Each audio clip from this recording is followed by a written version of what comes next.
जल है तो जीवन है, इसी सिद्धांत को लागू करते हुए अगर जल है तो फसलें हैं, जल का भंडारण करना चाहिए। जी।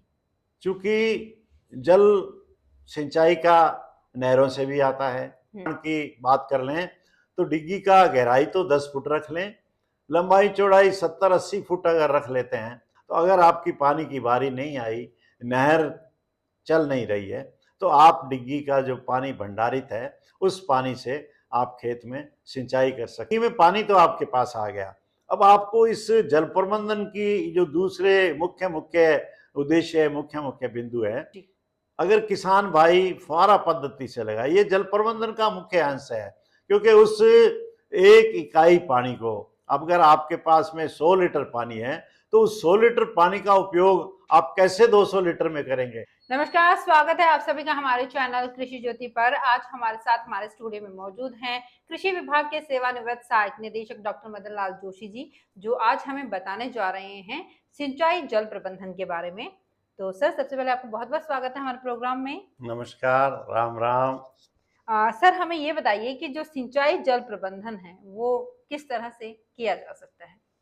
सिंचाई जल, कृषि में सिंचाई जल की बहुत महत्वता है, और जल है तो जीवन है, इसी सिद्धांत को लागू करते हुए अगर जल है तो फसलें हैं। जी। किसी भले जमाने में जब यहाँ अकाल पड़ा था छपने का, तो महाराजा गंगा सिंह जी ने सिंचाई जल लाने के लिए हमारे क्षेत्र की पहली गंग नहर को फिरोजपुर हेड से लेकर आए थे। तो सिंचाई जल, इसका प्रबंधन, चूंकि जल का प्रबंधन अगर आप करके खेती करते हैं, तो उस समुचित जल को भी आप दोगुना प्रयोग कर सकते हैं। इसके लिए विभिन्न साधन आपको अपनाने पड़ेंगे।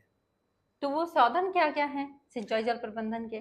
साधन में सबसे पहले हमारे किसान भाइयों को जल का भंडारण करना चाहिए। जी। चूंकि जल सिंचाई का नहरों से भी आता है, बरसात से भी आता है।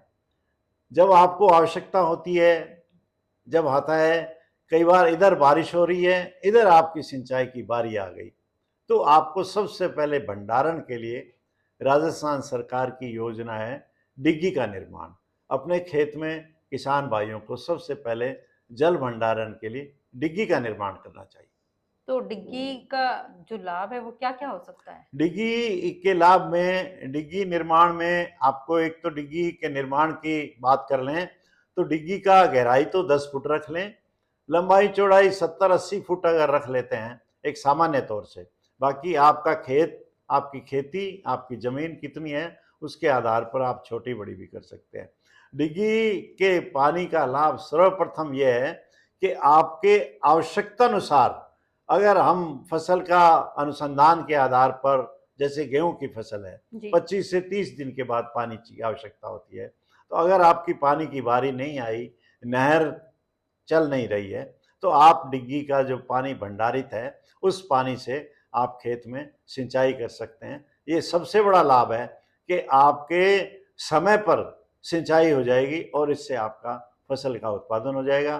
दूसरा, इसका सबसे बड़ा लाभ यह है कि इसमें अगर आपके पास पानी की मात्रा नहर से भी बढ़ जाती है, बरसात से भी बढ़ जाती है, तो आप उसको सीधा डिग्गी में ट्रांसफर करके डिग्गी में उसको भंडारित कर देते हैं।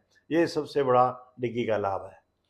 तो जैसे कि आपने बताया कि भी डिग्गी से जल प्रबंधन किया जा सकता है, तो इसके अलावा और कोई भी साधन है जल प्रबंधन के। हाँ, अब डिग्गी में पानी तो आपके पास आ गया, अब आपको इस जल प्रबंधन की जो दूसरे मुख्य मुख्य उद्देश्य, मुख्य मुख्य बिंदु है, उसके आधार पर आपको पानी लगाने की खेत में व्यवस्था करनी पड़ेगी। तो सबसे पहले मैं फुहारा पद्धति की बात करूंगा। जी। अगर किसान भाई फुहारा पद्धति से लगाए, ये जल प्रबंधन का मुख्य अंश है। क्योंकि उस एक इकाई पानी को, अब अगर आपके पास में 100 लीटर पानी है, तो उस 100 लीटर पानी का उपयोग आप कैसे 200 लीटर में करेंगे, कैसे 150 लीटर में करेंगे। तो आपको फुहारा पद्धति अगर उपयोग करेंगे तो 30% पानी की बचत आपको फुहारा से होगी और फसल को उतना ही लाभ होगा। फुहारा पद्धति में आपको पाइपें खेत में बिछानी है, फुहारे लगाने हैं, और उधर पीछे डिग्गी में पानी भंडारित है, मोटर लगा के पानी का फुहारा पद्धति से किसान द्वारा फसलों को पानी का उपलब्ध कराना है, वो ही समय की बात करें। किसी को 30-35 दिन बाद आवश्यकता होती है, कोई 15 दिन के बाद आवश्यकता होती है, तो आप फुहारा पद्धति से। दूसरा इसका जो मुख्य जल बचत का, जल प्रबंधन का विषय है, हमारा फुहारा पद्धति है। तो जल प्रबंधन पे आप कुछ और भी नई जानकारी हमारे किसान भाइयों को देना चाहते हैं? बड़ी महत्वपूर्ण पानी बचत की सबसे बड़ी विधा है बूंद बूंद सिंचाई पद्धति, ड्रिप इरिगेशन जिसको जी। बोलते हैं, और इसका आजकल प्रचलन बहुत है। ड्रिप इरिगेशन में मैं जैसा कह रहा था, पानी को दुगना कैसे कर देंगे, इसमें पानी 3 गुना हो जाएगा। 70 से 80% तक पानी की बचत है इसमें। अगर आपका 100 लीटर पानी है तो वो 180 लीटर पानी बन जाएगा आपका।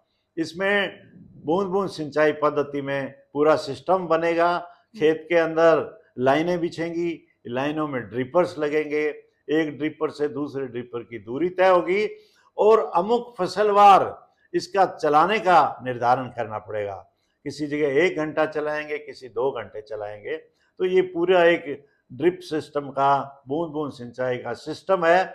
मगर अभी हम किसान भाइयों को जल प्रबंधन की विधाएं बता रहे हैं। जी। एक एक विधा का अलग से वर्णन फिर करेंगे, मगर अभी हम किसान भाइयों को ये बता रहे हैं कि जल प्रबंधन अगर करना है तो आपके खेत में डिग्गी होनी चाहिए, जी। आपके पास फुहारे होने चाहिए, और आपके पास बूंद बूंद सिंचाई पद्धति होनी चाहिए। इसी के साथ पाइपलाइन भी।